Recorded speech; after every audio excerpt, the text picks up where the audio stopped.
DJ Sanders said A&M, multiple A&M coaches reach out to me every week. They don't miss. Mike Elko, multiple times a week. Sean Spencer, multiple times a week. I probably need the microphone. Did you guys see that? I didn't have the microphone start on the rewind. We'll use that in this rewind. Welcome in, everybody, to TexAgs Rewind Studio. Audience in the house. Everybody clap it up. All right. Usually I ask you guys, why are you making fun of me? What happened, Kay? Okay, that was awkward. Wow, people are rude. Usually I ask you guys what your favorite part of the show was, and they answer. But today we're going to ask, who did the best job on the show today? There aren't a lot of candidates. We got Bronny.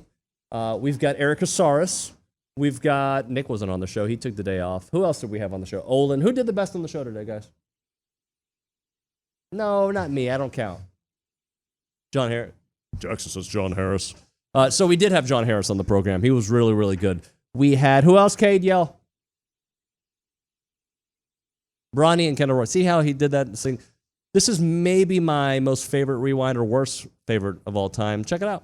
But yesterday's game, another thing that'll keeps my attention. An onslaught. I like onslaughts. I like 7-inning games. I like the run rule. It goes in our favor. I don't know how it is now, but it used to be that Lamar was, a respectable baseball Didn't they beat A&M last year? Yeah. I think they did, yeah. Eric Casares is nodding like he knows for sure, so I would say yes. But I just, like I said, I don't know what it is now, but I can remember not that long ago when it was a very respectable baseball program. Sure. So to go out and dominate again, all the indicators are great. Now we get to find out more about them this week, but it's almost like batting practice with these guys. Yeah, I was listening to on the radio, and there was almost a home run that the center fielder, I guess, for Lamar was able to just kind of swat the ball back in. He couldn't make the catch, but he was able to, and I can't even remember who was hitting. He couldn't make the catch, but he was able to get enough glove on it just to keep it from going out. I mean, that's what it's come to. Can you just limit them to doubles? Well, Teddy Burton, another homer, 3 for 4 yesterday. Several performances yesterday that we can highlight. We also had Gavin Grahovic, again, in the leadoff spot, looking excellent as well. I've already talked about what Jace Lavalette did, and he continues to do. It doesn't matter the day. It's fun to watch this team offensively. By the way, Jace Lavalette, excuse me, went 3 for 4. Mm-hmm. He had 3 RBIs, had that home run, which he didn't even think was going to be a base hit when it left the bat. It's like it went super high, and it just kept on traveling. I wonder if you could make a lava lamp that's kind of in the shape of Jay's Lavalette, so you could have the Lavalette lava lamp in the shape of a Teletubby. Yes. Because he's Lord Tubbington. Oh, okay. When a guy's little placard goes up to the podium and it says, this guy is going to be there. And they cycle him in like every 20 to 30 minutes. And you look at the crowd that starts, the media crowd that starts, ending up around that particular player's podium. It was pretty interesting to see Edge Cooper with like 7, 8 deep people. I mean, it was impressive. I even saw a couple of A&M pullovers that were filming Edge and probably doing something for the website or 12th Man Foundation or something. It was interesting to see that many people around him because you kind of feel like, okay, he's our guy. He's the guy that I've loved. I've had him, kind of since 2 years ago. I put him in my Harris 100. I don't think he had a great 2022, but I thought he had a great 2023. So he was asked, hey, what's your best game? And he's like, well, I thought my Alabama game this year was his best. I thought his best game was South Carolina. I thought he's incredible. And that's the game that I did a breakdown on, which you can find on my YouTube page at JH Football Takeover. He was tremendous in that game. But he was really good against Alabama. They asked him, who's the toughest player he went against? He got this big smile on his face. And he went, Jahmyr Gibbs gave me the business in 2022. And I'm sure there are probably some Aggies going, yeah, we remember that. So it was good. One of the things about, getting a chance and this is what I always find kind of fascinating because you get a chance to see these guys. They do press conferences at A&M. They do different things. They're on campus. Sometimes they go into studio with you guys. You get a chance to see them and meet them. This is kind of the first time for us getting to do that. And so when I was doing an interview with Sports Radio 610. Edge walked by me, and I was like, I think that's Adrian Cooper. I'm not sure. And then he walked by again, and I was like, man, I think that's him. Went up to the podium, and sure enough, it was him. And so you just get a chance to see them in the flesh. You get to listen to him, get to hear him talk. You get to see them smile. It's so funny when he's talking about Jahmyr Gibbs. He got this big smile on his face, and it was like, okay, yeah, this guy's going to fit somewhere. He talked about Fred Warner being the guy that he really tries to emulate and tries to play like. And I was like, in my mind thinking, well, wait a second. Fred Warner learned everything he knows from one DeMeco Ryans. Edge Cooper could learn all of that from DeMeco Ryans. Boy, that would be fun. I actually talked to a high school coach yesterday who said that Trooper Taylor came in on A&M's behalf to see one of his kids and like immediately was like laughing and cutting up with the entire members of his coaching staff. And, you know, Trooper, much like Joe Hamilton, very connected in the state of Texas. He's from Cuero. So again, he knows somebody that knows somebody, makes him very approachable and very comfortable conversation for a lot of people. And Trooper's just so outgoing and so high energy.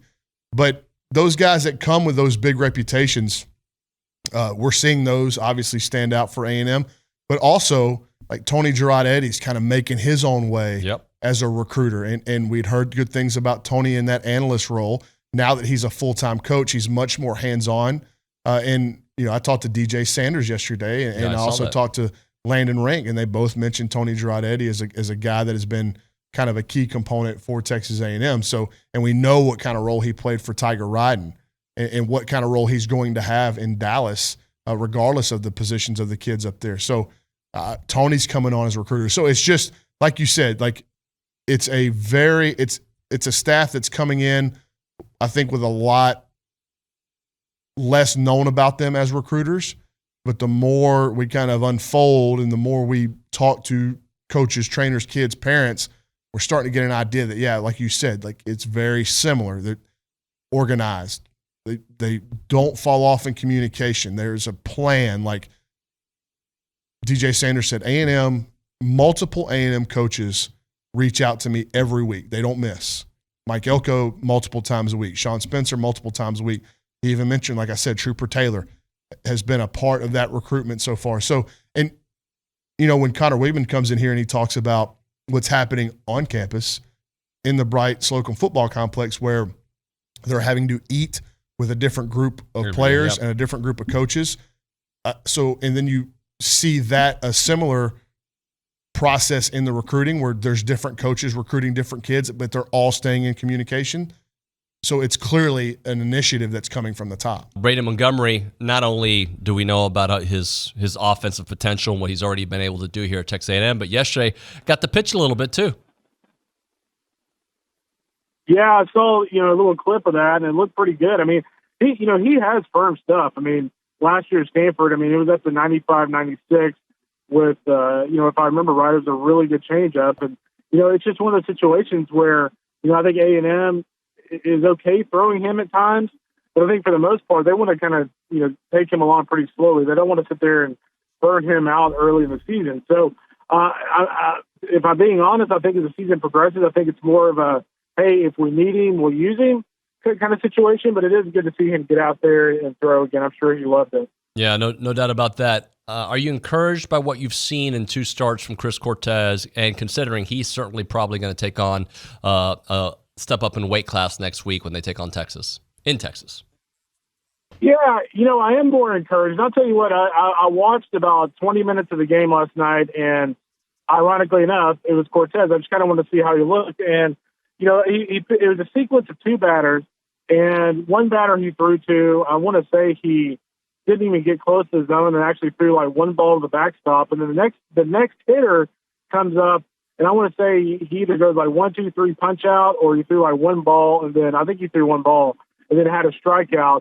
And that was a deviation from last year for Chris Cortez. I think if you look at Cortez overall, if something like throwing the ball to the backstop happened last year, it was like watching like a roller coaster go off the rails, and to see him kind of zero back in, bear down, and get out of that inning unscathed, I thought was a different Chris Cortez. You can still tell while watching him pitch, he's overthinking it a little bit. You can tell he's always thinking about it.